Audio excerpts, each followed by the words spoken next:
There is one role in League of Legends that doesn't play by the rules, a role that is transformed season after season, slowly gaining its own identity, with many champions coming in and out of viability, and many different items being added and removed.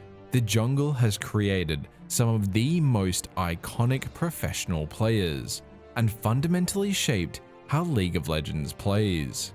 So let me take you on a journey through the entire history of the jungle.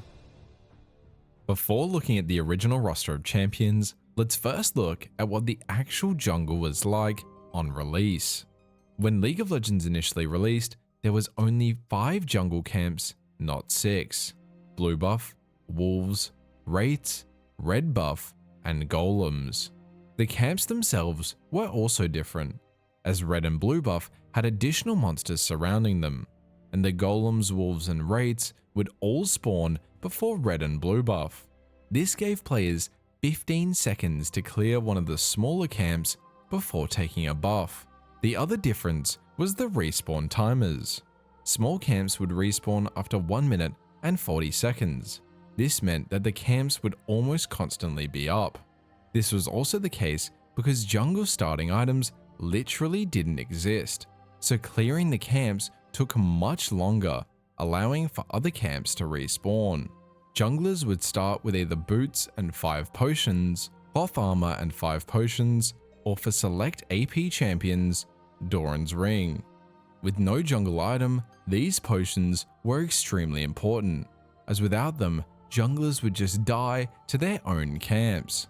This also meant that leashing was standard, as junglers needed all the help they could get to clear their own camps.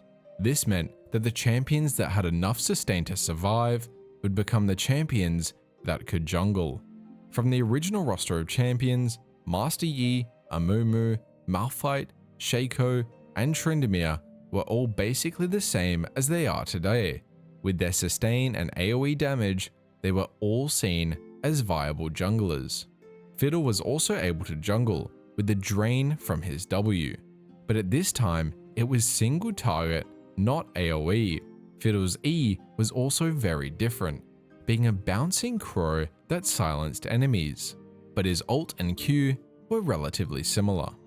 Nunu and Willump were very different back on League of Legends release. They didn't have their iconic big snowball. Instead, they had a small ice ball on their E. Their ult and consume were very similar, except that each time you ate a monster, you got movement speed and maximum health, stacking up to 5 times. Nunu's W was completely different, granting them and an ally attack speed, movement speed, and AP.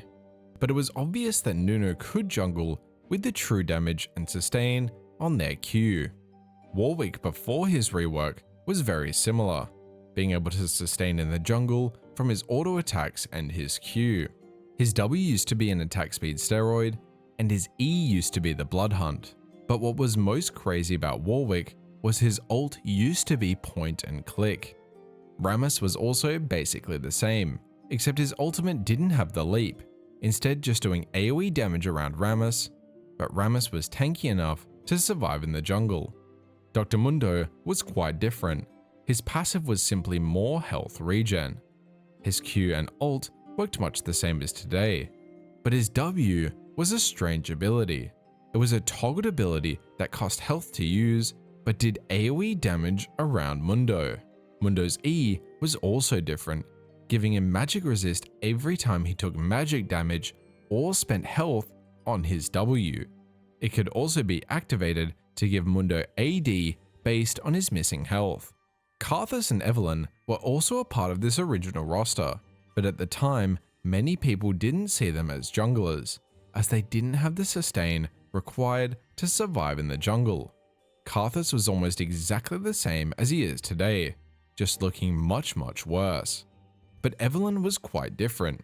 She had her passive invisibility right from level 1, and her Q was very similar, being the line of spikes, but it had a flat 1.5 second cooldown. Evelynn's old W gave her a burst of movement speed, reduced by 1 second every time she damaged the enemy. Her old E was very similar, being a close-range attack that applied on-hit damage. Evelyn's old ult was an AoE ability that dealt damage based on the enemy's current health, slowing them and giving Evelyn a shield based on how many champions she hit. But at this point in League's history, Evelyn was not a jungler. The neutral objectives were also different.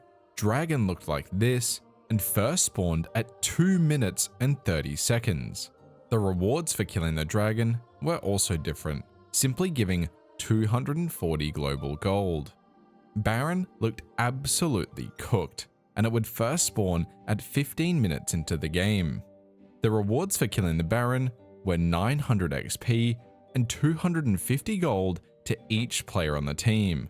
The Baron buff granted 40 AP and AD, 3% health regen, and 15 increased mana regen. After release, it didn't take long for Riot to add one of the most OG junglers into the game. On the 2nd of December 2009, Udyr was added to the League of Legends roster. With his stance swapping abilities, he was an interesting champion, but back on release, Udyr didn't have his awakened spirit abilities, just simply auto attacks and stances. In Udyr's champion spotlight, he was the first champion to be described as a jungler. 2 weeks later, Riot would add Nidalee to the champion roster, but at this time, Nidalee was seen as a top laner or a mid laner, not as a jungler. 2 months after, Gragas was released. Gragas had basically the same kit, except that back at this time, Gragas had to stand still to use his W, and it didn't give him an empowered auto attack, instead restoring mana. But the sustain from his passive and his AoE damage meant that he was able to survive in this harsh early season jungle. Then the final jungler to be added before League of Legends Season 1 was Olaf. In his champion spotlight, it wasn't mentioned that he could jungle, but with his passive attack speed and sustain from W, he was very viable. The Smite Summoner spell was also different at this time. Smite used to deal 420 true damage at its base, and then gain 35 more damage every time you leveled up. There was also no jungle timers on the map, so playing jungle, you had to track all the respawns in your head, or for many junglers, they would type the respawns of the buffs in the chat. At this time, there was only one item created specifically for junglers, Madred's Razor. Madred's Razor had a unique passive that your basic attacks against minions and monsters had a 15% chance to deal 500 bonus magic damage. This item would build into Madred's Blood Razor, which buffed your basic attacks to deal magic damage equal to 2% of the target's maximum health, further helping with jungle clear. But it wasn't easy for junglers to obtain these items. In the beginning of League's history, the jungle camps didn't give much gold, so junglers would often play similar to a secondary support. They would buy gold generation items like Heart of Gold, Philosopher's Stone, and Kage's Lucky Pick. But it wasn't even guaranteed to have a jungler in every single game. In these early days, many teams opted for the 2-1-2 strategy, having 2 laners in the top lane. This was intended by Riot, as they originally wanted jungle to be an optional role not in every single game. But even though having a jungler was optional at this time, Season 1 was about to release some of the most iconic jungle champions that would shape the future of the role. Season 1 would begin with the release of an extremely iconic jungler, Xin Zhao. In his champion spotlight, Xin Zhao was shown as a jungler, and was relatively the same, with his 3-attack knockup and his ult. But Xin Zhao's passive used to be different, reducing the armor of one target that Xin Zhao had recently attacked. His E was just a basic dash, and his W used to be a passive that gave him crit, and an active that gave him attack speed. On this first patch, Wriggle's Lantern was also added to the game. Wriggle's Lantern built out of Madred's Razor and Vamp Scepter. Its unique passive was slightly better than Madred's Razor, giving a 20% chance on attack to deal 500 damage to a minion or monster. But more importantly, its unique active was to place an invisible ward within 1100 range. The ward lasted for 3 minutes and had a 3-minute cooldown. This further emphasized the supportive nature of jungle, giving them consistent wards at a time when trinkets didn't even exist, meaning the jungler was responsible for getting deep vision in the enemy jungle. Then Trundle was released, with the same kit as he has today, but on release he looked like an absolute abomination. I guess he really encapsulated the ugly troll fantasy. Following Trundle was Maokai, but he wasn't shown as a jungler in his spotlight. However, he was capable of jungling with his passive sustain and AoE on his Q and E. Maokai's ult at the time was very different. He could place down a zone that reduced the damage that allies take, then he could deactivate the area to make it explode, dealing damage to enemies. Following Maokai was Jarvan, and on release, Jarvan had the same abilities as he has today, except that in his spotlight, he was not shown to be a jungler. He was shown to be a mid laner. However, he was highlighted as having great jungle setup with his Q and E combo. And Riot was on a crazy run with junglers in Season 1, as Nocturne was the next champion to be released. Again, he had the same abilities as today, but unlike Jarvan, Nocturne was absolutely released with the intention of being a jungler. His AoE damage from passive and his Q were all intended to help with his clear, and his ult was clearly designed to be a ganking tool. But the biggest release of Season 1 was a champion that has become the face of the jungle. Lee Sin was added as both a laner and a jungler, with the exact same abilities as he has today. But it was clear that at this time, players had not yet tapped in to the limits of Lee Sin, and it would take some time before Lee Sin became the iconic jungler we know him as today. On April 26, 2011, Alistar was reworked. His old passive was that Alistar did extra damage to turrets, but this was quite useless.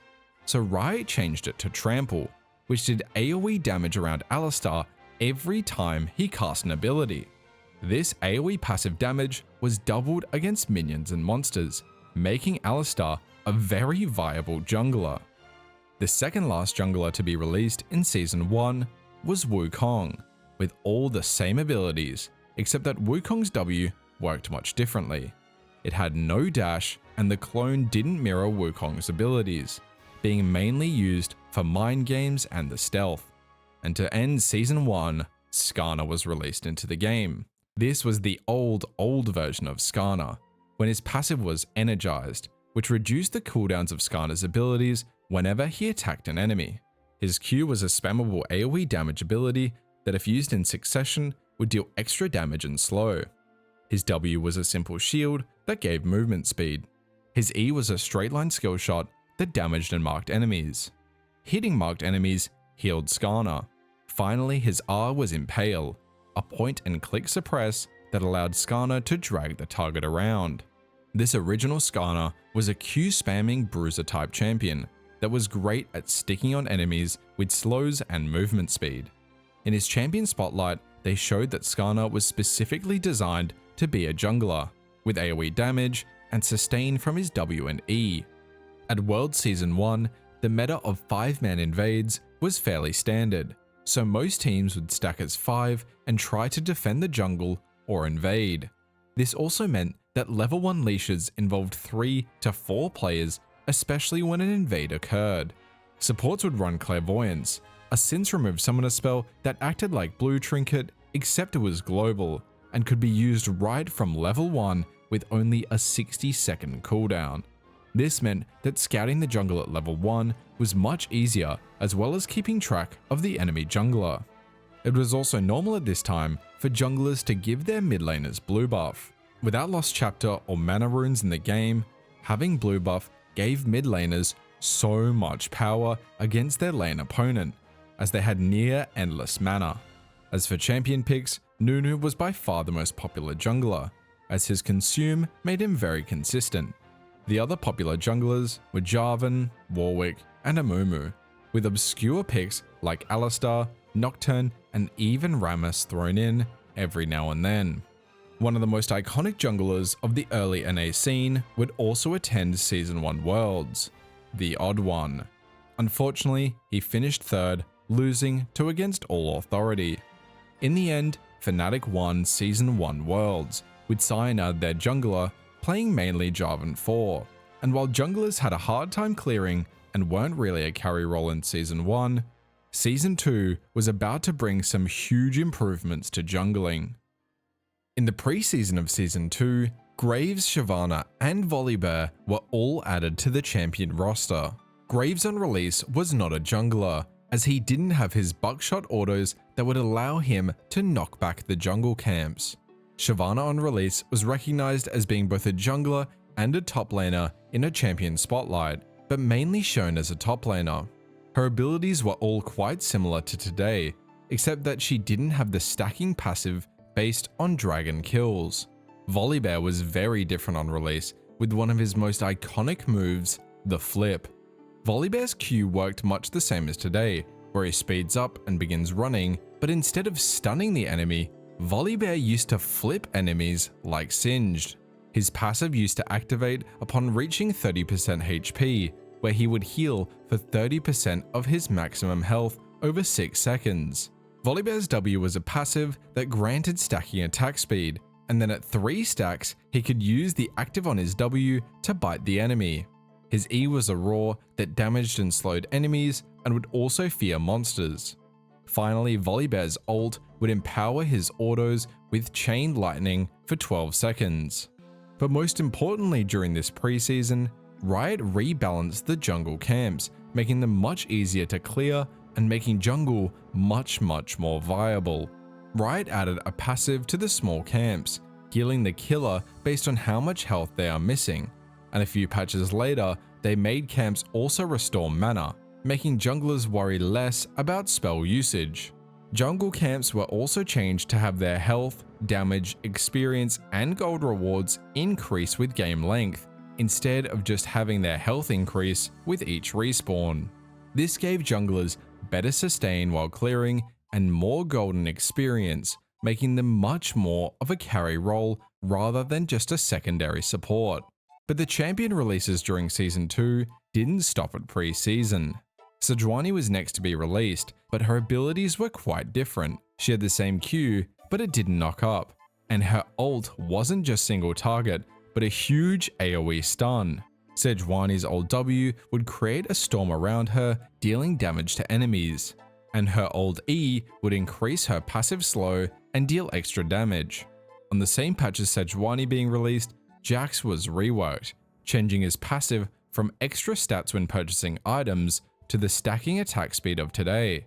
This allowed Jax a much easier time with his early jungle clear, making him a viable jungler. The next champion to be added to the jungle roster was actually Nautilus. In Nautilus's champion spotlight, he was never displayed as a support, being called a great ganking jungler and a tank damage threat.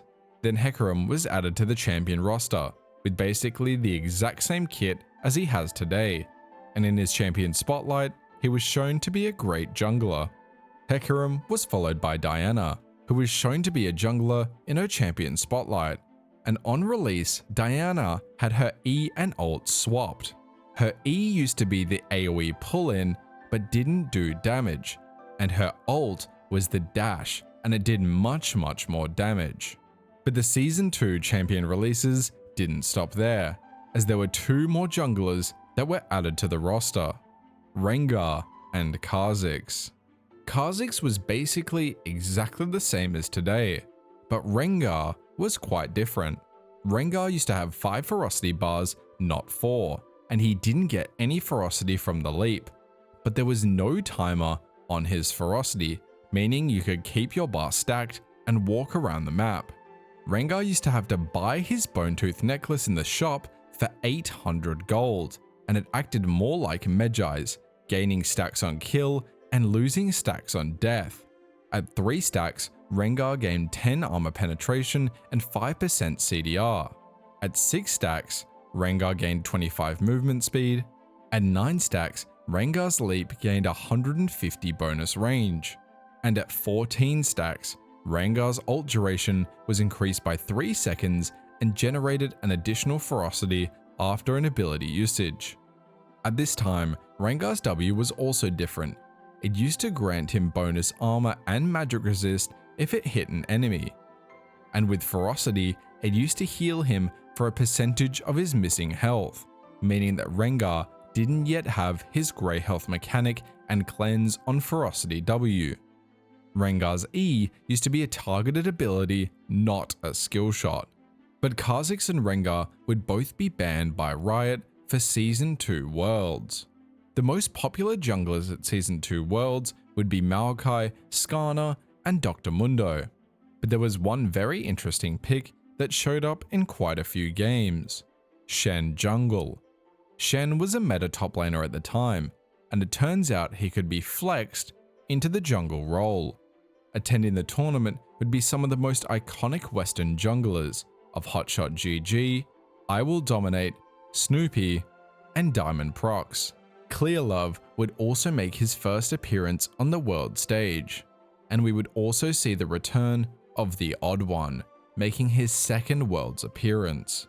But in the end, TPA would win the final series, where their jungler, Little Balls, only played Dr. Mundo. But not just that, more than half the games Little Balls played at Season 2 Worlds were all on Dr. Mundo. And understandably, he chose Dr. Mundo to have the world skin. Right after Season 2 Worlds, Elise was added to the game. She had the exact same abilities as she does today, and was shown to be a jungler in her champion spotlight. The pre-Season 3 changes would further on the identity of jungle not just being a secondary support. Camps became harder to take, and more of the power was distributed into the large monster at each camp. The scaling rewards from the jungle camps were increased even more, making clearing camps more rewarding. There were also new jungle items added. The most important of all these items was Hunter's Machete. Hunter's Machete had a unique passive that gave 10% extra damage and made basic attacks deal 10 bonus true damage to monsters. Hunter's Machete would then build into Madred's Razor and Wriggle's Lantern, but also into another new jungle item, being Spirit Stone. Spirit Stone gave 20% damage to monsters and gave health and mana regen. Spirit Stone then built into 3 new jungle items: Spirit of the Ancient Golem, Spirit of the Spectral Wraith, and Spirit of the Elder Lizard. Each of these jungle items were targeted at either tanks, AP users, or AD users, with unique passives like Tenacity, Spell Vamp, and a burn on basic attacks and spell damage. This gave much better jungle clear to junglers throughout the game, but also opened up better support for AP and tank junglers as they had jungle items other than Madred's Razor. Riot would also remove Heart of Gold, but with the scaling rewards from jungle camps, Heart of Gold wouldn't be needed anymore, and jungle started to become more of a carry role rather than just a secondary support.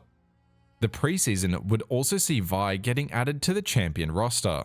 Vi's abilities haven't changed since release, but what is super interesting is that throughout her entire champion spotlight, there is absolutely no mention of Vi jungling.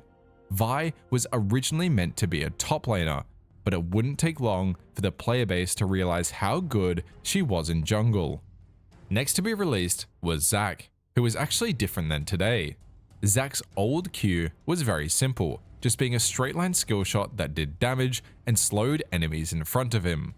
In his spotlight, Zac was shown as both a top laner and a jungler. But the next champion to be added to the roster was not just a little bit different, but today is an entirely different champion. Aatrox on release had completely different abilities, so I will quickly run you through what they were.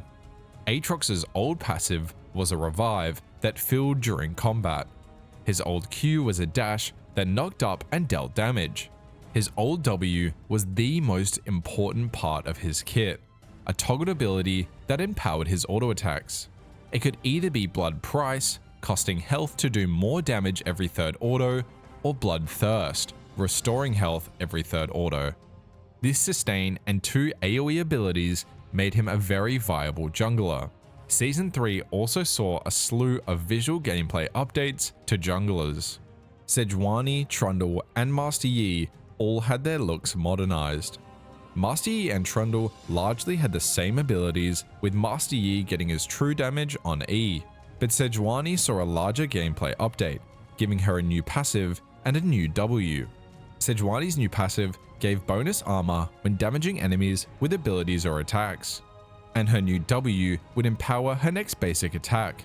After hitting it or the timer running out, Sejuani would swing her flail, dealing magic damage to nearby enemies, and her old Frost passive was removed from her E. In May of this year, Riot would host the All-Star 2013 Shanghai event. This event would consist of one team from each region, containing the best players for each role. These regions would compete against one another in a single elimination tournament. But the most important moment of this tournament would happen in Round 1, Game 1, with Europe versus Korea. This is the game where the player Insec would cement himself in League of Legends history, kicking Yellow Pete back into his team and winning the fight. This is now a standard Lee Sin combo, but at the time it was revolutionary, and as Insec showed it to the world, this combo would forever be known as the Insec. On patch 3.8, an up-and-coming YouTuber by the name of Trick2G would drop a video that would explode in popularity, called Nunu Jungle My Way. Trick2G exposed that with the jungle XP changes, Nunu could easily consume Smite to steal the first buff and ruin the enemy jungler's game. In this video, Trick runs through the enemy jungle, stealing every camp, leaving the enemy Zac completely homeless. And then just 2 patches later, on 3.10, Riot changed the amount of XP red and blue buff gave. In the patch preview video, there is a direct nod to Trick2G, with a Nunu with the same skin stealing camps. The Season 3 Worlds meta would be dominated by Elise, Lee Sin, and Jarvan, with Aatrox and Vi being alternative options. Now that much of the camp rewards had been placed on the large monsters, players would now counter jungle, only taking the larger monster and leaving the smaller ones.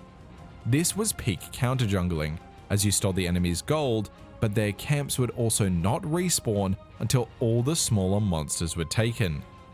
Returning players of the Odd One, Diamond Prox, and Cyanide were all at the tournament, and new faces of Xmithie, Bengi, and Meteos would make their international debut. Season 3 would begin the SKT dynasty.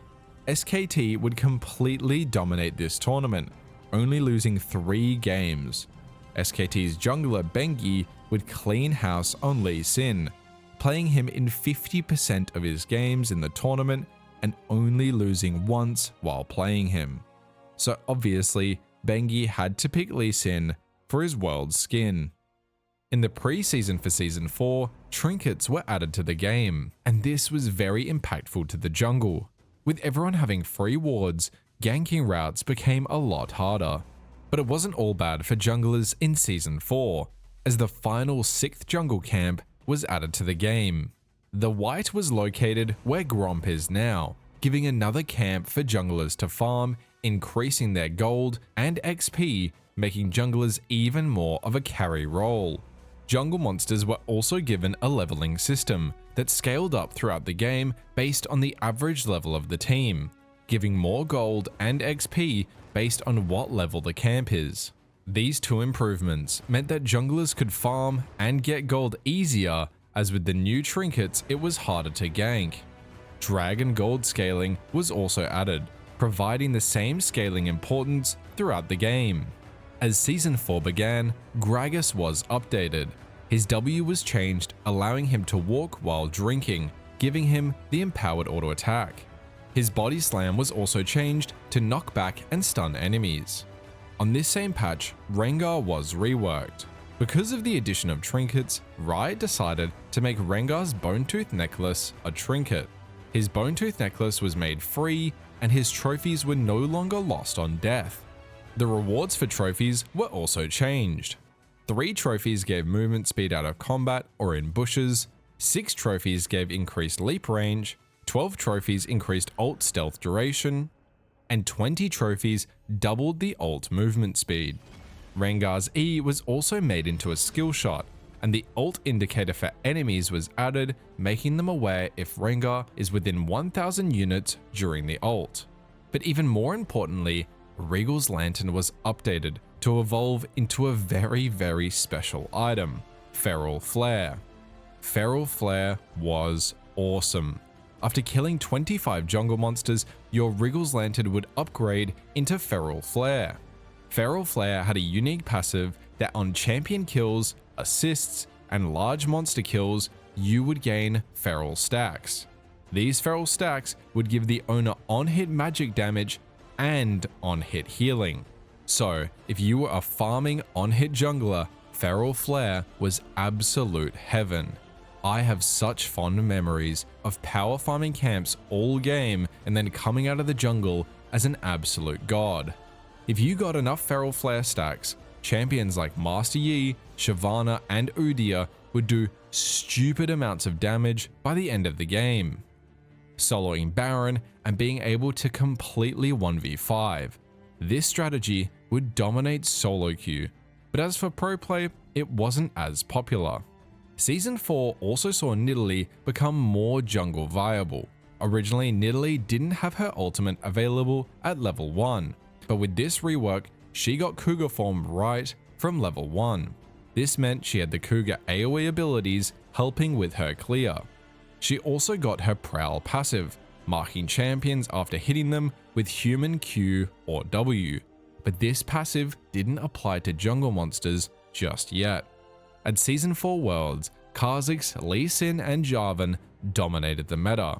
There was also a lane swap meta that then led into a double jungle strategy, where instead of the top laner laning against the bot lane, they would help the jungler power farm while the enemy bot laner versed nobody. This would completely sack the top laner's early game, but greatly accelerate the jungler. The final series of Season 4 Worlds was Starhorn Royal Club versus Samsung Galaxy White. Insec was playing for Starhorn Royal Club and had his iconic Lee Sin banned throughout this entire final series. As for Dandy, he played Jarvan and Feral Flare Rengar. Although he wasn't the most popular pick, Feral Flare Rengar turned out to be very strong. In the final game of the tournament, Dandy popped off with a 94% KP Rengar game. Casters were calling him the most dangerous Rengar in the world. Dandy would win Worlds with his dangerous Rengar and cemented in history with the Samsung Galaxy skin. The pre-Season 5 changes were massive for the jungle role. Firstly, the map got updated to look much better. Camps were changed to match the look we know today, and the Scuttle Crab was added to the river. The spirit items were all removed and replaced with 4 new jungle items.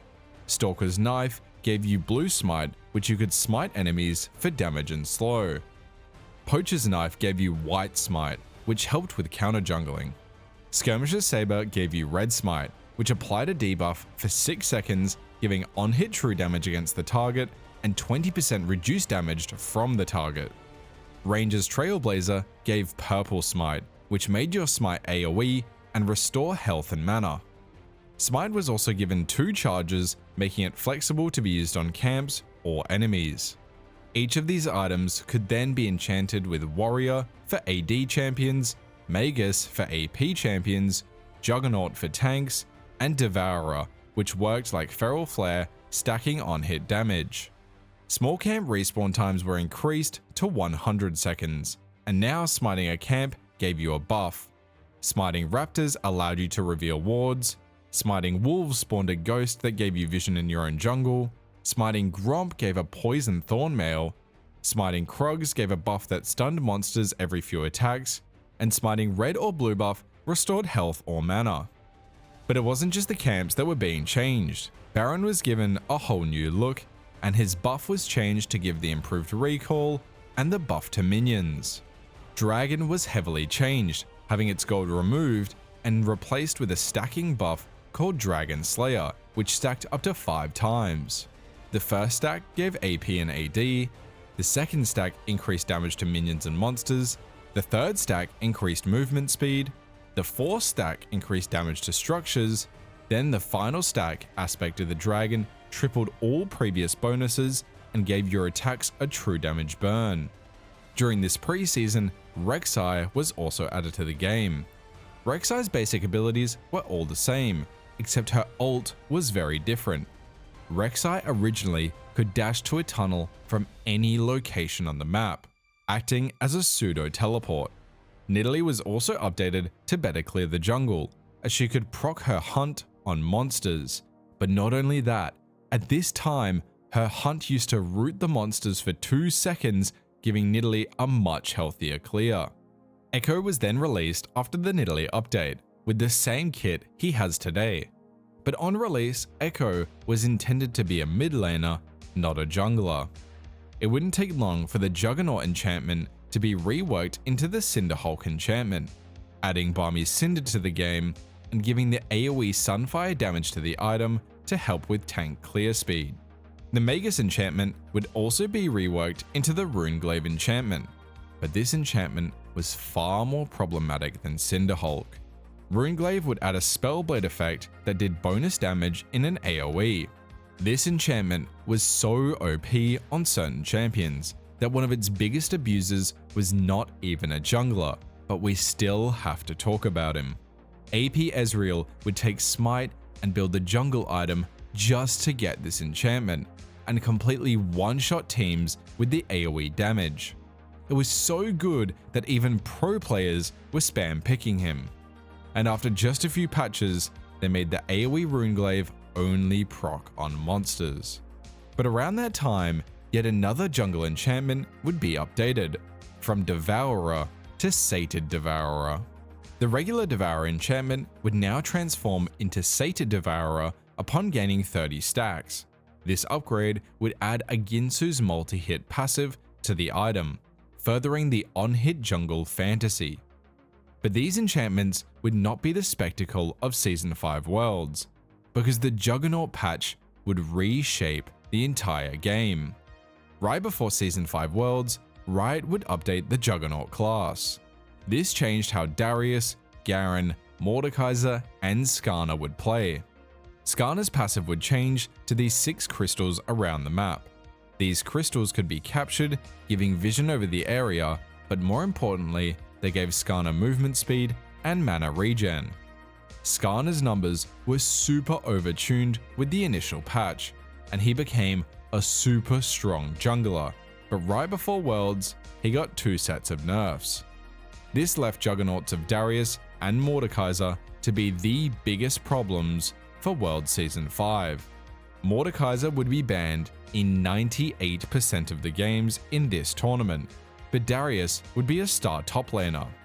This left jungle in quite a boring meta, playing either Elise, Rek'Sai, or Gragas, and they would all be built completely tank, buying items like Frozen Heart, Locket, and Randuin's to protect their team and set up plays. Junglers of High, Amazing, Santorin, Kaza, Xmithie, Bengi, and Rainova would all be in attendance. The final series of Season 5 would be SKT vs the Ku Tigers, Bengi versus Hujin, and in the end it would be SKT that would win. During this 2015 Worlds, SKT was built completely different, only losing one singular game throughout the entire tournament. At the end of the year, Kindred was added to the jungle roster, with the exact same kit as she has today. Kindred was a really unique take on the jungle role, with her marking of enemies and jungle camps. A very specifically jungle designed champion. With her camp kiting, Kindred actually made Riot rework the jungle camp patience to make it easier to kite camps. The preseason for Season 6 removed both Poacher's Knife and Ranger's Trailblazer, but added some new jungle items. Hunter's Machete was reworked to grant lifesteal and on-hit damage, being more auto-attack focused, while Hunter's Talisman was added, giving mana regen in the jungle and draining health from damaging monsters, being more ability focused. Both of these items granted extra XP from killing jungle monsters, making it more effective for the jungler to take camps rather than giving camps to laners. Hunter's Potion was also added. It upgraded from refillable potion, and it restored both health and mana, holding up to 5 charges. Killing large jungle monsters would also grant 1 charge, and if you were already at maximum charges, it would automatically trigger the restoration. The Rift Herald was also added in Season 6 in an attempt to add more importance to winning top lane. After killing the Herald, it would grant a pseudo Baron buff, granting extra damage, upgrading recall, and buffing nearby minions. The preseason would also see Graves get his rework, adding the shotgun shell mechanic and changing his Q to be the bounce back skill shot. But the most important thing was that Graves' auto attacks now knocked back jungle camps, making his clear so much healthier with more AoE on his Q and autos. This instantly took Graves from being the ADC and making him a very viable jungler. On the first patch of the year, Runeglaive was removed and replaced with a new jungle item enchantment, Runic Echoes. Runic Echoes did the AoE damage of Runeglaive, but wasn't a spellblade. But the most important patch of this season, and arguably one of the most important patches for League, was patch 6.9. This patch added elemental dragons to the game. The Cloud, Infernal, Mountain, and Ocean dragons would all give their respective buffs, but starting at 35 minutes, only the Elder Dragon would spawn. The Elder Dragon would cause basic attacks and abilities versus non-turrets to deal true damage over 3 seconds, and making your existing elemental buffs 50% more effective. It didn't have the Elder Dragon execute that we know today, but it was still a secondary endgame objective like Baron that would spawn at 35 minutes. Rift Herald was also reworked to give a new buff that lasted 20 minutes. This buff stated that while no allied champions are near you, you gain 5% damage reduction against champions and continuously build charges of corruption. At 100 charges, your next basic attack discharges all stacks of corruption, dealing 15 to 270 magic damage. Devourer was removed and replaced with Bloodrazor, getting rid of the stacking on-hit damage and replacing it with a simple Bork-like on-hit. Season 6 also added Taliyah to the game, but her Q worked quite differently. Worked Ground used to limit Taliyah to only throwing one weak rock, making it disadvantageous to cast on Worked Ground. Her E used to also be a much wider shape, and dealt huge amounts of damage to the target if they dashed or were flung, but didn't stun them. But Taliyah on release was not a good jungler. It would take some time before she got those jungle buffs. The most picked junglers at 2016 Worlds were Lee Sin, Olaf, and Elise, and this was one of the most standard Worlds metas. But with the addition of elemental drakes, having a winning bot lane was quite important, and the Drake fights were electric. Clearlove, Karza, Bengi, Ambition, Xsmithy, and Meteos all returned to the world stage, and iconic players of Jankos and Svenskeren made their international debut. This year, SKT had 2 junglers of both Bengi and Blank, and they would make it all the way to the World's Finals against Samsung Galaxy. In the final series, Bengi would step up and show why he had won Worlds so many times before, playing his iconic Lee Sin and securing the 3rd win for T1. At the end of 2016, Ivern was released, being yet another champion that was completely designed for the jungle role.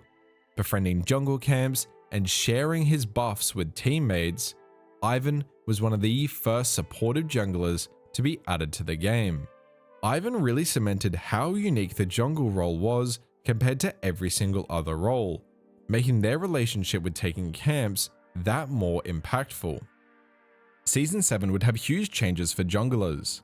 The smite bonuses were removed from the jungle camps and replaced with smite healing the player instead. The camps were also changed. Krogs now split into smaller versions, more raptors were spawned at the camp, and the red and blue buff became singular monsters rather than having their sidekicks beside them. Jungle plants were added to the game for the first time, acting largely the same as they do today, but they have become such a staple of the jungle. It's almost hard to imagine a version of the game without them. But there were also sweeping changes to the entire assassin subclass, turning some assassins into absolute abominations. Kha'Zix was changed so that when he upgraded his ult, it now had a passive. This passive gave stealth and movement speed when moving through bushes. This made Kha'Zix sprint through the jungle unseen like Evelynn, but that wasn't the only abomination. Rengar had his Q changed to a skill shot, creating what was known as the Swim Q Rengar. His W was also changed, giving the grey health and CC cleanse, but most importantly, Rengar had his Bone Tooth necklace changed to give him bonus AD per unique champion kill, and had his ferocity changed to only have 4 stacks that fell off after 6 seconds. Talon was completely changed, giving him his current kit today, and importantly, these changes pushed Talon towards being a jungler, as his bleed passive now did damage to monsters and he could vault over walls to gank enemies. Alistar was also changed during this patch, giving him the AoE healing passive we know today. This removed the AoE trample damage and effectively removed Alistar from the jungle. Poacher's Dirk was also added to the game. Costing 750 gold, it gave AD an out-of-combat movement speed, and after stealing 3 large jungle monsters from the enemy jungle, it transformed into Serrated Dirk. Shyvana was also changed to give her extra damage against dragons and stacking resistances every time her team slayed a dragon. Shyvana's Dragon E was also changed to the Fireball Nuke rather than the short-ranged breath. The preseason also added Camille to the game, with the same kit she has today, but we are going to have to wait till Season 8 to talk about her impact in the jungle. On the second patch of Season 7, Warwick got his rework, updating all of his abilities, giving the new more interactive Q, changes to his Blood Hunt, the entirely new E that gives damage reduction and fears, and finally making his ult not point and click. But it wasn't only Warwick that would be updated this season, as 3 tank junglers would also have their kits changed. Maokai had his E changed to be empowered in bushes and deal max health damage, and his ult was completely reworked, not being the damage reduction zone and instead being the giant moving wall of thorns. Sejuani had her abilities changed yet again. Her E was changed to the 4-stack Permafrost, being procced by melee allies or herself. Her W was also changed into the Cone skill shot, and her ult was changed to only stun 1 enemy. But the real highlight was Zac, who had one of the craziest changes. He was given his new Q that slams 2 enemies together, but his new ultimate was crazy. Zac could squish down, making him immune to CC and slowing enemies that walk on him. Zac could then recast this ult to scoop up all the enemies above him and carry them to a target location. This was a super unique ability. Rift Herald was also updated, removing the Glimpse of the Void buff and updating her look. Killing Rift Herald now gave the empowered recall and replaced your trinket, giving you the ability to summon the Herald as an ally.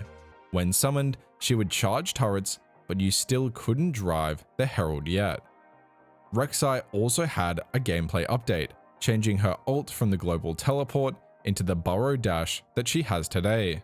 But it wasn't just lots of reworks and updates in Season 7, as there was one jungler added to the game.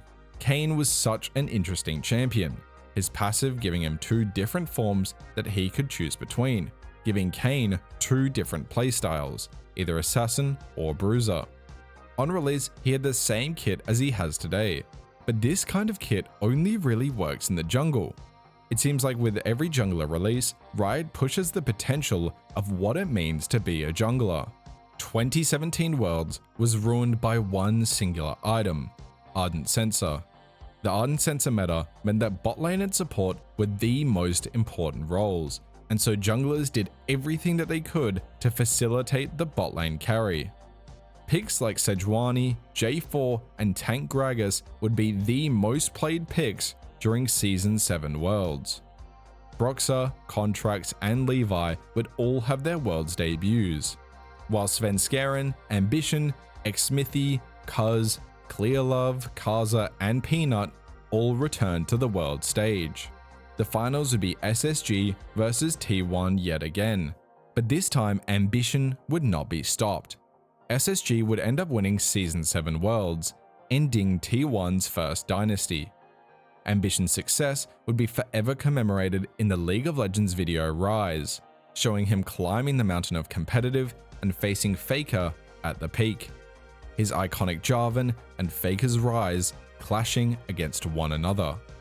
At the end of the season, Xin Zhao would get a gameplay and visual update, adding his 3-hit passive and changing his W to Wind Becomes Lightning, the long skill shot strike. Evelynn would also be completely updated, giving her the stealth passive at level 6, the Q with the initial spike followed up by 3 spikes, the W charm, a very similar E, and the execute ult. With her charming W and her execute ult, this rework really turned her into an assassin. The preseason of 2018 scrapped the old runes and mastery system and replaced them with the runes that we know today. Early into the year, Riot realized that Rengar's swim Q was an absolute abomination, and Rengar's Q was reverted back to the empowered auto attack. Tracker's Knife was removed from the game, leaving only Skirmisher's Saber and Stalker's Blade. But Season 8 was about to show that League of Legends players had the ability to break the game. And this storm all started on 8.10. 8.10 buffed the Scuttle Crab to give way more XP and way more gold, making Scuttle Crabs super important. The Scuttle Crab became so important that having a strong jungler could change the game, and so League of Legends players pushed this to its limit. By running a supportive champion in mid and a carry in the jungle, the jungler would farm their own camps and then come mid and farm the wave, effectively gaining the resources of 2 champions. This made them extremely strong, allowing them to secure Scuttle Crab, accelerating them even more. And so, the funnel meta had begun. Master Yi and Taric were the most iconic funnel combo. Master Yi could Q and time it with Taric ult, gaining a huge amount of invulnerability. There was another variation where you would run both Karthus and Nunu. Instead of having one strong jungler, you would have 2 fast clearing junglers to farm both the jungle and the mid wave. Pro players would then push the funnel meta so far that comps started looking like 2 supports in the bot lane, 1 top laner, and an ADC support duo funneling the mid and jungle. Most common of these was Kai'Sa and Braum, which turned Kai'Sa into a complete freak 1v9 champion, getting up to 15 CS per minute. Having minimum 2 supports surrounding a funneled carry just made them 1v9 the game.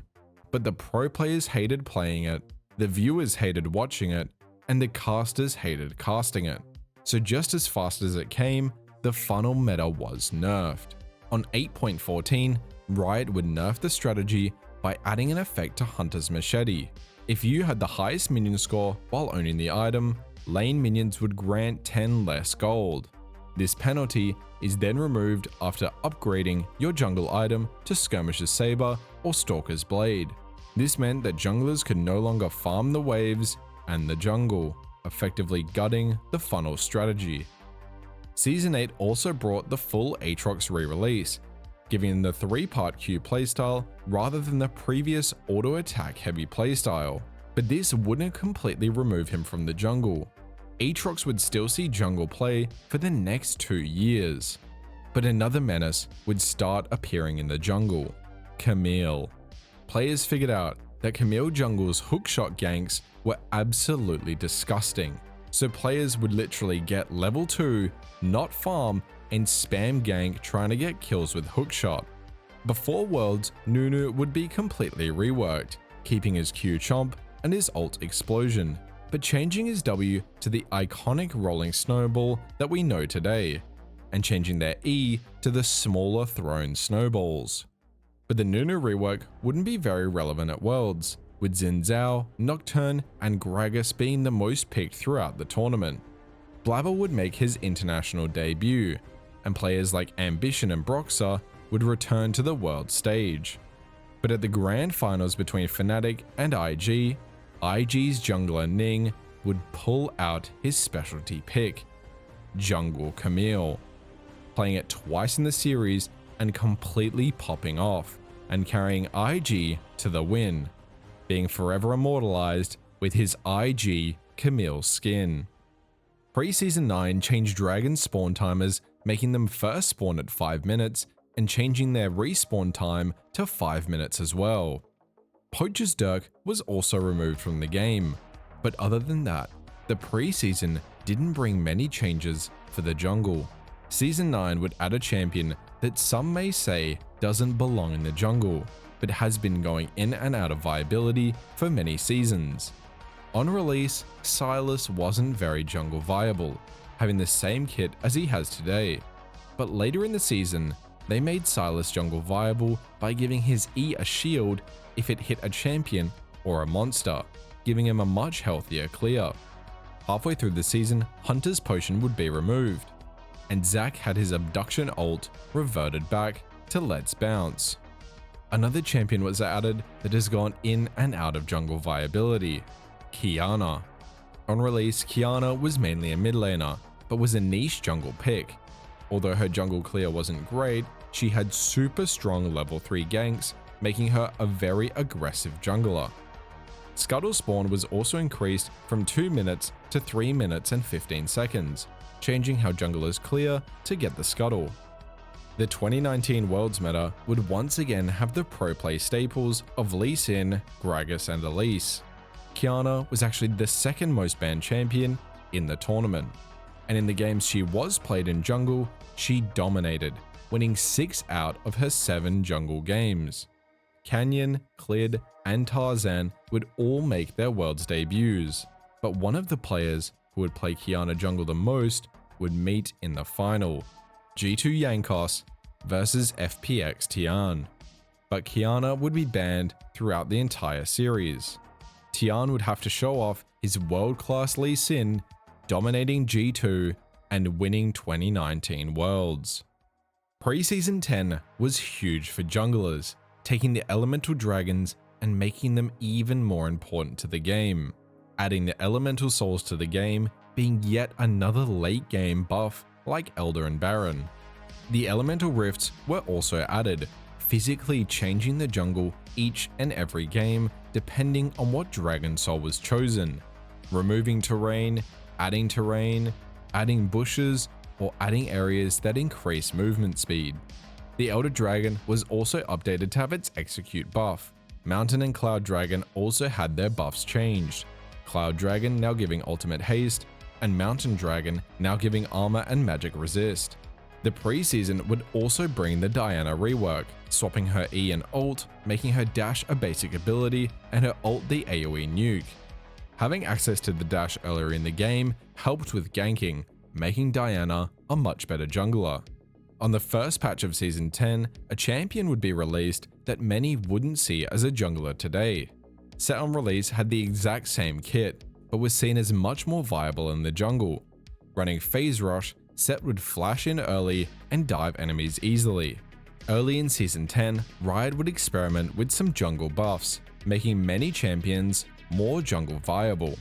Talon's passive dealt more damage to monsters, Garen's E dealt more damage to monsters, Diana's passive dealt more damage to monsters, Mordekaiser's passive dealt more damage to monsters, Zed's passive now dealt 200% damage to monsters. Then 2 patches later, Riot would buff even more champions in the jungle.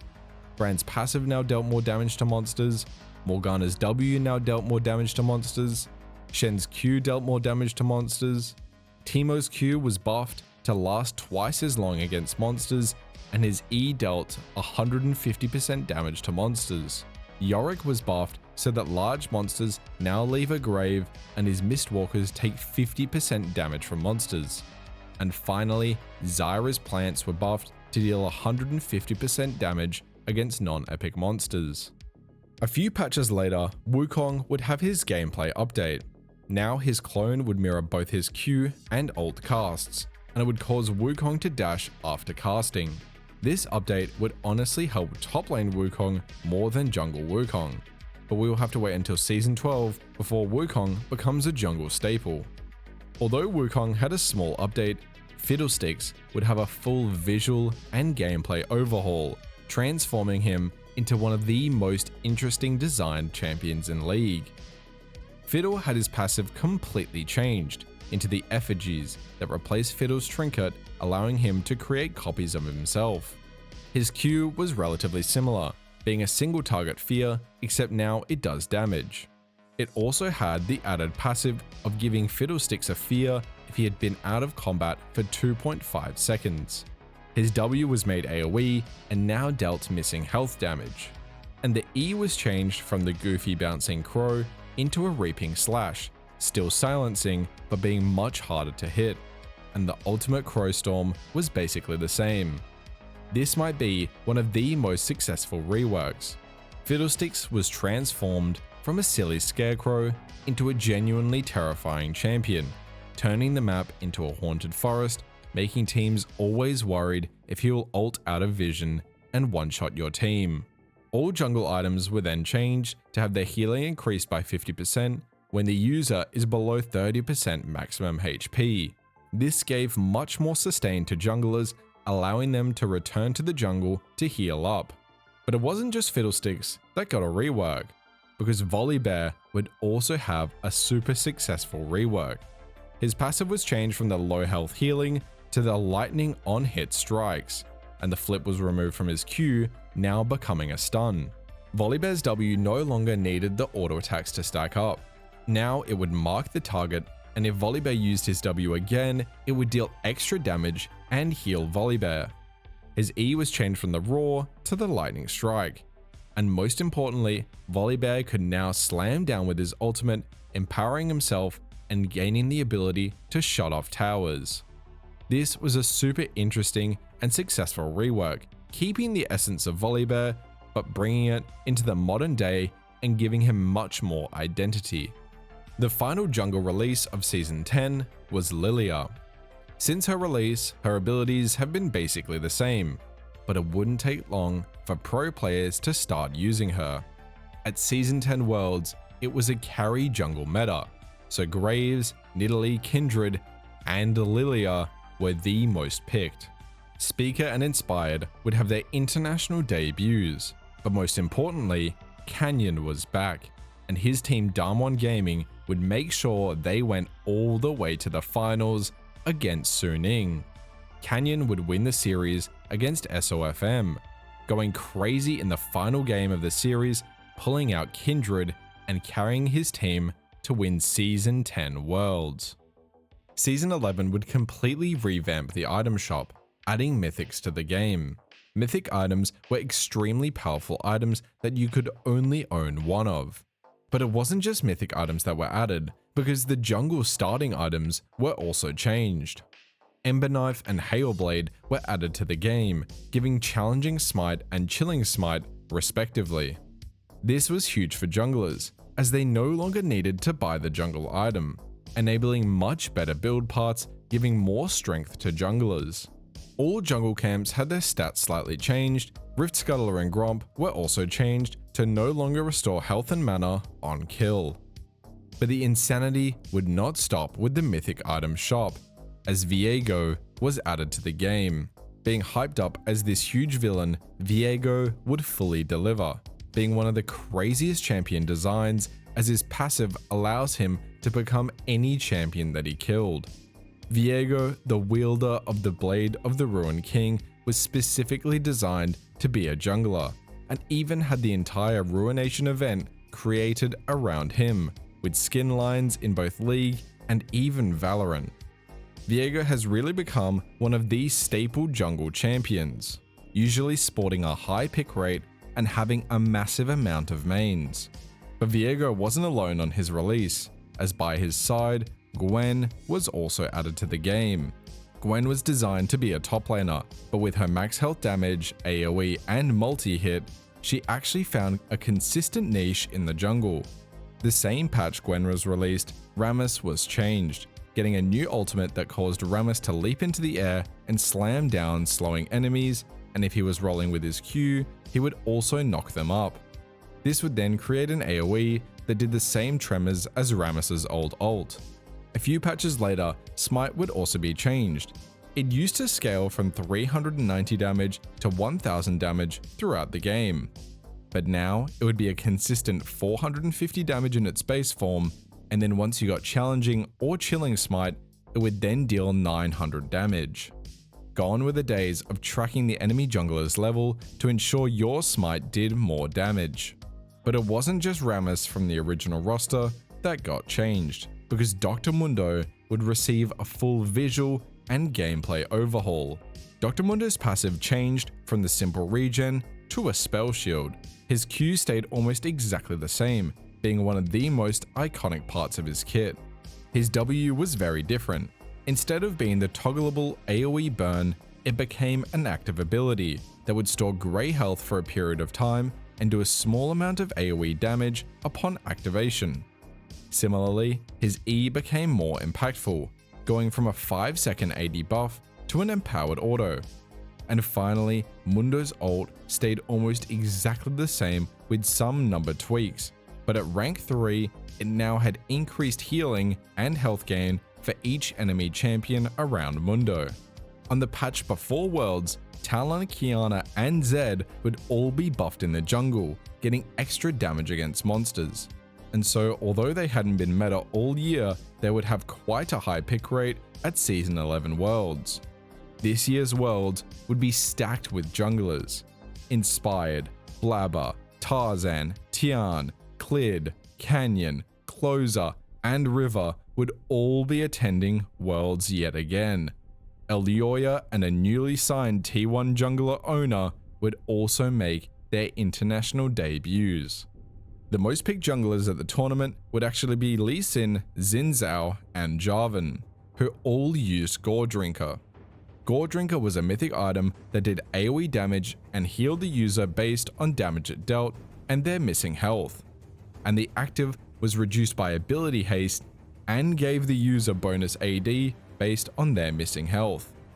This gave junglers like Lee Sin, Xin Zhao, and J4 insane skirmishing on objectives, being able to heal up if they hit multiple champions with their Gore Drinker. The final series of the tournament would go the full 5 games, Damwon vs EDG. Canyon would play assassins like Qiyana and Talon, and JJ would play Xin Zhao, J4, and Viego. The series was extremely close, but in the end, EDG would win. Season 12 added 2 more elemental dragons, Hextech Dragon and Chemtech Dragon. Hextech Dragon would give bonus attack speed and ability haste on kill. Its soul gave your damage chain lightning every 8 seconds, and spawned teleporters around the map. But the real disaster was Chemtech Dragon. On kill, it gave you increased damage to enemies with greater health than you, which was quite strong. But what made it even more disgusting was the Dragon Soul. Chemtech Dragon Soul gave your entire team Scion passive resurrection every 300 seconds, meaning you basically had to kill the entire team twice. But the Chemtech Dragon shenanigans didn't stop there. The Chemtech map created areas of gas that hid champions inside, and the only way to reveal them was with control wards. The Chemtech Dragon was so unbalanced that on the second patch of the season, Chemtech Dragon was completely removed from the game, being way too problematic for gameplay. But it wasn't all bad for Season 12. Halfway through the year, Olaf and Taliyah would get gameplay updates. Olaf had his passive attack speed changed to scale per level, and it now granted him lifesteal based on missing health. Olaf's Q now shredded armor, and his W no longer gave lifesteal, now giving a shield based on missing health. But most importantly, Olaf's ult was changed to extend the duration if Olaf kept hitting enemies with auto attacks. Taliyah had her worked ground changed so that instead of throwing smaller rocks, she threw a big boulder. This did 150% damage to monsters. This encouraged Taliyah to cast her Q in her worked ground and helped her jungle clear. Her E stones also had their shape changed and now stunned targets that were flung. All of this made Taliyah a much better jungler. But Season 12 wasn't just champion updates, because a new jungler would be added to the champion roster. Bel'Veth was basically the Void counterpart to Shyvana. As Shyvana stacked dragon kills, Bel'Veth could empower herself by killing void creatures. In this empowered state, she summons even more void creatures designed to be a tower-pushing machine, stacking up attack speed throughout the game. But there was one more very special champion update in Season 12. Finally, after 12 years, the first official jungle champion would be updated into the modern era. The Udyr rework kept his stance-swapping playstyle but added much more interactivity to it. Each form could be empowered with an Awakened Spirit ability, giving Udyr more decision-making rather than just swapping stances. This was such a good update, keeping his original design but making him much less boring. But the new Udyr update would be sadly disabled for Season 12 worlds, leaving Viego, Sejuani, and Graves to be the most picked junglers during the tournament. Season 12 worlds was one of the best League of Legends tournaments of all time. A very standard meta, but the storylines were crazy, with DRX battling through the final series to face up against the Titans of T1. DRX's jungler Pyosik may have missed a few smites during the final series, but his ability to set up plays and sacrifice himself for the team would be the key to DRX's success. Pyosik would whip out a crazy Hecarim pick in the final game. The game was so back and forth, and honestly, this is one of the best League of Legends games I've ever seen. When it really mattered the most, Pyosik would secure the Elder Dragon, giving them enough power to push and win the game. After Season 12 Worlds, Riot would do an interesting jungle buff experiment. Riot tried to make Blitzcrank jungle viable by buffing his E and W to do extra damage against monsters. This was a very interesting change, and it kind of makes sense. Blitzcrank could roam around the map, hooking enemies and ganking them, but it just really never caught on. It may have been a niche pick for a bit, but during Season 13, these buffs would be reverted. The preseason for Season 13 removed Hailblade and Ember Knife from the game, and replaced them with 3 jungle pets. These jungle pets would upgrade once you had fed them 40 treats by killing jungle camps. Gustwalker Hatchling gave bonus move speed for 2 seconds after leaving a brush. Moss Stomper Seedling gave a shield that lasted until broken and refreshed after killing a monster camp or being outside of combat for 10 seconds. And Scorchclaw Pup caused your next instance of damage against enemies to burn them, dealing bonus true damage and slowing them. The Chemtech Dragon was also finally added back into the game. It granted tenacity and heal and shield power on kill. And now the Dragon Soul, instead of giving the zombie resurrection, gave increased damage reduction and damage while below 50% health. And thankfully, Riot changed the Chemtech map, replacing the gas with mutated jungle plants. These mutated jungle plants basically doubled the impact of all the plants on the map and caused more to spawn. While not really seen as a jungler, Neeko would receive her mid-scope update. This allowed Neeko to not just disguise as champions, but anything in the game, and buffed her Q and W to deal more damage against monsters. This helped her clear speed and allowed her to gank by hiding inside minion waves, making Neeko an actually viable jungler. But Riot wasn't done, with champion updates changing champions to be more jungle viable. Rell was the next champion to be reworked. Her old E was the tether that stunned, and was now changed to the speeding gallop, and the stun was put on her Q. Not just that, Riot would also make Rell's Q now deal 250% damage against monsters. Her W also now dealt 250% damage to monsters, and her E also dealt 250% damage to monsters. This was one of the most aggressive jungle changes, making all her basic abilities deal vastly more damage against monsters, and skyrocketing Rell into jungle viability.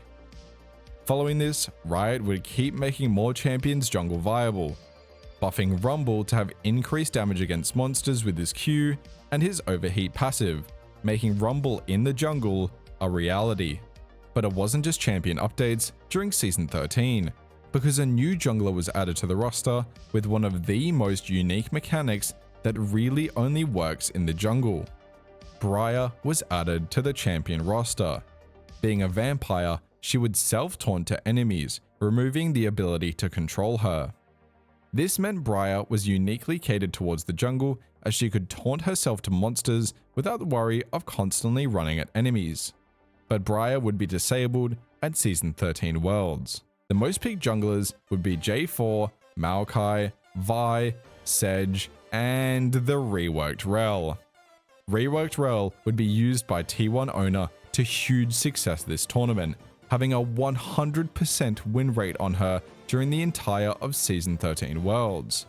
In the final series, T1 would stomp Weibo Gaming, not losing a single game, with owner performing on his Lee Sin, having the most kills and assists in the final series. In the Season 14 preseason, mythic items would finally be removed from the game, bringing back build diversity. Summoner's Rift would also see a map update for the first time in a very long time. This made the map symmetrical and was super impactful for the jungle, changing ganking routes, ward locations, and how you access the neutral objectives. There was also a new neutral objective added to the game, the Void Grubs. The Void Grubs would spawn in Baron Pit at 5 minutes, matching dragon timing. Then the Void Grubs would respawn after 4 minutes once all the Void Grubs had been slain, meaning there were 6 Void Grubs throughout the game. Each time you killed a Void Grub, you gained a permanent stack of Touch of the Void, dealing bonus true damage when attacking structures. For every grub you kill after the 4th grub, you gained a stack of Hungering Void. This summoned small Void Mites to attack enemy structures. Rift Herald was also updated, now spawning at 14 minutes, and instead of just being able to summon her as an ally, you could also drive the Herald, dealing extra damage to turrets and knocking up any enemies that get in your path. This Herald update has made some of the funniest plays in League of Legends history. The final Void monster Baron would also receive some love, now having 3 different forms that change how the Baron fights and the shape of the Baron Pit. Baron also now corrupted the map, influencing the Scuttle Crab, the red buff, and the blue buff. Corrupted Scuttle now granted vision in a large AoE like Scryer's Bloom, and the corrupted buffs would grant the buff to every teammate that's alive. Due to the map changes, Infernal Rift would also be changed. Instead of removing terrain, it now placed cinders around the map. Picking up these cinders granted a small burst of movement speed and ability haste. On death, players drop 50% of their cinders, which can be picked up by any player. After 13 years, Riot would look at one of the least popular champions and attempt to modernize them. Skarner was brought 13 years into the future, with a full visual and gameplay update. His Q now picked up a boulder that empowered Skarner's auto attacks, and he could also recast it to throw the boulder. This was similar to old Skarner's AoE Q damage, but far more interactive. His W still gave a shield, but with the rework, it now did AoE damage around Skarner and slowed enemies. But with this rework, his E was completely different from the marking skill shot. Now Skarner could drive similar to Nunu W, except Skarner could go through walls, picking up enemies and then being able to slam them into walls and stun them. This now became the most iconic part of Skarner's kit, abducting enemies. And finally, Skarner's ultimate turned from a single target suppress to a skill shot that could suppress up to 3 enemies. This created more playmaking and more counterplay options for Skarner and enemies. The E actually had a forwards and backwards hitbox, meaning that Skarner players could walk up to their enemy and hit the full 180 abduction combo and slam them into the turret and ult. It would take 8 patches, but the backwards hitbox was eventually removed from Skarner, lowering his abduction abilities. Lee Sin, being quite an old and very popular champion, would have his visuals modernized, but still retained his old kit. Although Skarner had his top lane abduction technique nerfed, Skarner in the jungle would completely dominate Season 14 Worlds. Skarner was picked or banned in 72 out of the 90 games that were played during the tournament. Out of the games he was played in, he had a 72% win rate, being the most dominant jungler on the patch. The other most peaked junglers were Sejuani, Vi, and Nocturne, as teams were doing the Nocturne Orianna combo. Once again, T1 made it to the finals against BLG, but Oner wouldn't play that much Skarner. Instead, he mainly played Vi, only losing one singular game on her. T1 would beat BLG in a nail-biting 5-game series, getting back-to-back Worlds wins. The pre-season for Season 15 would bring a seasonal theme to the Rift, being Noxus, and with that, a new objective was added and a new larger game mechanic was also added. Atakan and his influence corrupted the map, causing blood roses to spawn where champions have been killed. Picking up these blood roses granted XP and adaptive force for the whole team.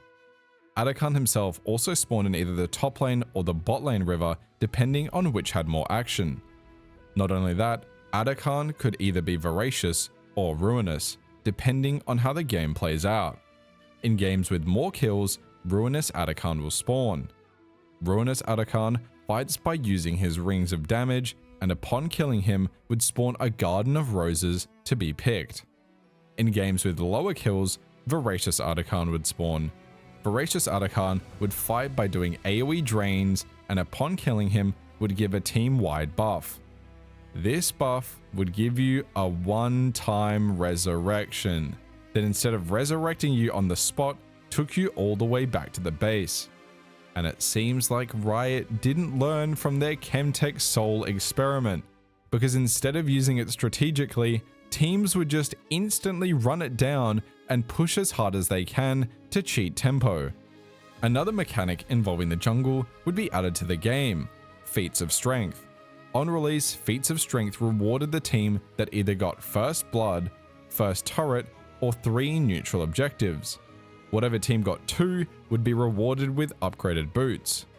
This made objective control extremely important, making the jungle role even more overpowered and encouraging full clearing junglers that could be strong at taking objectives.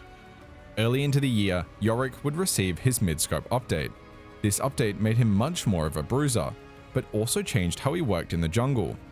His Q would now place Graves down when used on large monsters, making it much easier to summon his ghouls. But his ghouls were actually nerfed against monsters, no longer taking reduced damage. All in all, this made him more consistent in the jungle, but massively improved his top lane capability. The next phase of Season 15 was the Spirit Blossom update, changing the map but also changing some objectives. Riot would learn from their mistakes of bringing back a team-wide resurrection buff, and they completely removed Voracious Atakan from the game. Atakan would now only spawn as Thornbound, and when Atakan was killed, he would collect all the roses on the map and give a permanent buff. This buff meant that when you killed an enemy, they would explode, dealing damage to other enemies around them and slowing them by 60%. With so many objectives in the game, players were complaining about objective bloat, and so Riot stepped in by making Void Grubs only spawn once and delaying their spawn to 8 minutes from 6 minutes. During Season 15 Worlds, the most played junglers would be Xin Zhao, Jarvan, and Wukong, but the real star of Season 15 would be a much less picked champion. Season 15 was the year of push push push, where Alois dressed up as Mundo and showed his strength to the world. But his influence went further beyond than just the top lane, and Mundo Jungle also saw a surge in popularity. At Season 15 Worlds, Dr. Mundo would be a sleeper broken pick, having a 100% win rate. Mundo was so strong that T1's jungler Oner would literally first time him in the final game of quarterfinals. There are literally clips of the voice comms where Faker is explaining Dr. Mundo's abilities to Oner as they load into the game. T1 was able to win that game and progress all the way to the finals for the 3rd year in a row, facing against KT in a telecom war. This series was very close, going the full 5 games. but T1 was able to secure the three-peat, being the only team to win Worlds 3 times in a row. At the end of the year, Riot decided to have a bit of fun, doing a huge list of buffs to make some champions more jungle viable. Aatrox, Ambessa, Cho'Gath, Fizz, Jace, Malphite, Ornn, Riven, and Sion were all given jungle buffs. But the most impactful of these buffs seemed to be Aatrox jungle, Ambessa jungle, Malphite jungle, and especially Jace jungle. But right at the end of the year, there was one new jungler added to the game. Zaheen would be added as mainly a top laner, but also a niche jungle pick, being Xin Zhao overtaken by a darkened weapon. And it seems like Riot want to keep his jungle viability, as they've recently buffed his jungle numbers again. We're only 2 patches into Season 16, but we're starting to see the impact of the Season 16 mechanic, role quests. Top, mid, and bot lane obviously have the biggest rewards from their role quests, with jungle only getting movement speed and extra rewards from jungle camps. Smite was also buffed to now deal 600 damage, then 1000 damage, then 1400 damage each time it ranks up. Artican and Feats of Strength were completely removed from the game. All of this done in an attempt to bring the strength of jungle down. But will it work? I guess we'll have to see as Season 16 begins to unfold.